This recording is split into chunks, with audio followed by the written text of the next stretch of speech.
FOMO factories and brand new construction continue to have massive problems. All right, folks, welcome to the channel. Always an honor and a privilege to be with you. I hope you're all doing great. Buckle up and strap in. I got a hard-hitting pull, no punches, no sugarcoating it, no rainbows or sunshine. I'm just going to give it to you and give it to you straight. We got a good one to unpackage today. Big shocker, spoiler alert. Hold on to your hats and glasses. Another barn burner as brand new construction homes continue to fall apart. These poor rich people, really, on one hand, because you had to be rich to buy the home we're going to look at today. It's falling apart on them. Bought at the height of the super bubble.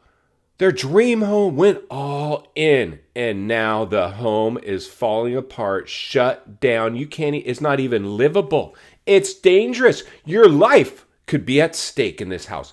And you know what? Here's the thing. Why? And we're going to take a look at it here. One of you, a subscriber. Thank you, the blue lady. Thank you so much for sending it in. We're going to roll what she sent us and examine what's going on out there. Insanity. Insane, this stuff, right? The realities are this, friends.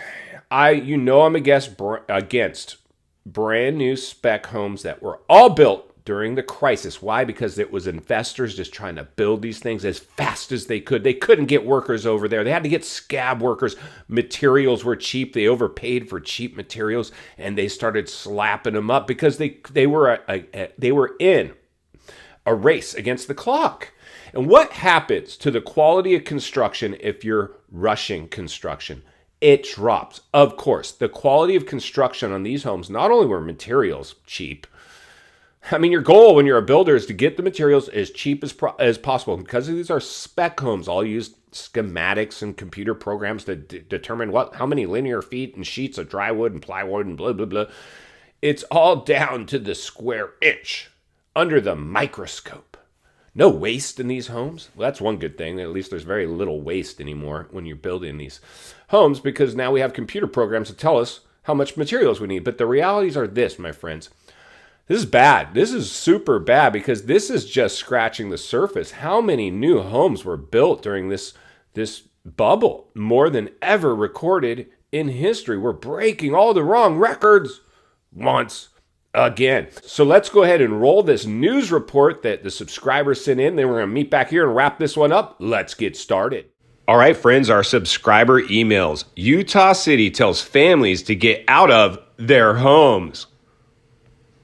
The far corner of the house has sunk almost 10 inches. This is drone video from a neighborhood in Draper where houses are sinking and sliding down the very hill the homeowners paid to overlook. Neighborhood in Draper. This is a new development, but the city said these houses were so dangerous, they told the homeowners to get out and they fenced them off. Cameron and his wife can only look at their home from behind this fence.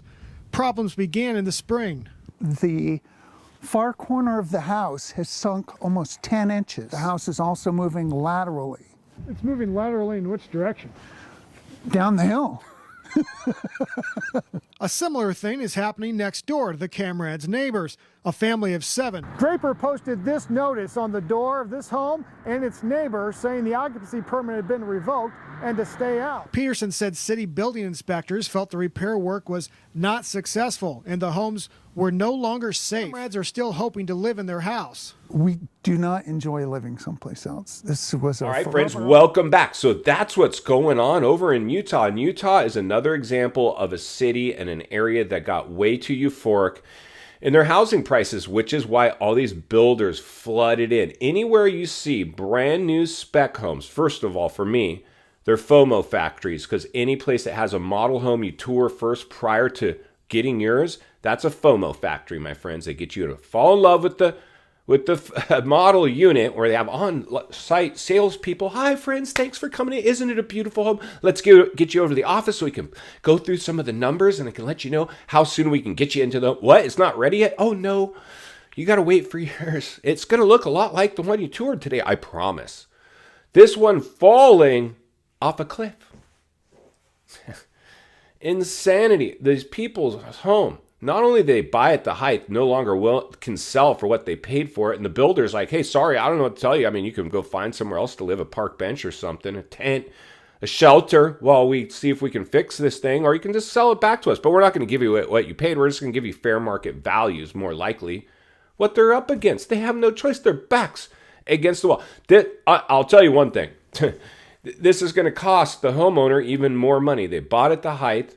The majority of people that bought at the height during the bubble wish they hadn't. These people clearly, I'm sure, wish they hadn't now. And they're bummed because this was actually designed to be their forever home. They're right off into the sunset home. Millions of homeowners, it was just their first time ever buying a home. And they got into one of these FOMO factory developments that are going to have, we are going to hear about these types of stories moving forward for decades and years to come of anything built through the pandemic boom having problems. Quality of construction, quality of products used, faux products. They're all full of faux wood floors, faux granite counters, faux this, faux that. Wherever you can use imitation fake products, they were used. And if you wanted the real McCoy, you're putting them in later, or if the builder offered that option, you're paying a premium.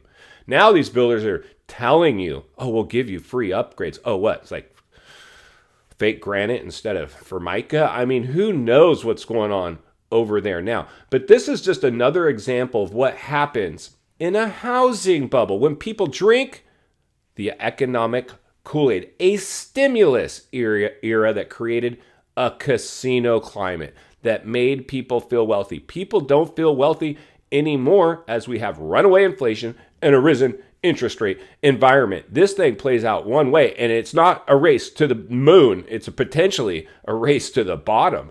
In final thoughts, I come to you as a friend, as a content creator. Somebody wants to see you not only win in real estate, win in life. Understanding anytime the housing market exhibits bubble behavior, it is very, very dangerous. This bubble was more dangerous than any other bubble ever recorded in history because the way it was produced artificially through market manipulation, a stimulation of an economy in an attempt to keep the nation out of recession, when in actuality it put us at more recession risk, potentially depressionary risk. We're just getting started. The dominoes are just starting to fall.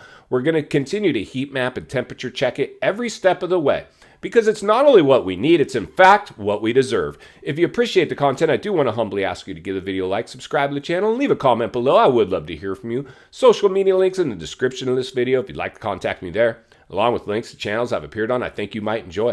If you need help buying or selling real estate here in America, biggest network of top-rated agents in the nation, ready to assist you, would be our honor and our privilege to do so. If you're watching from your television set today and you enjoyed this video, I know you're going to love the next video, and there's an easy subscribe icon for your convenience. As always, thank you for your time. Please go make it count today. I'll see you on the next video.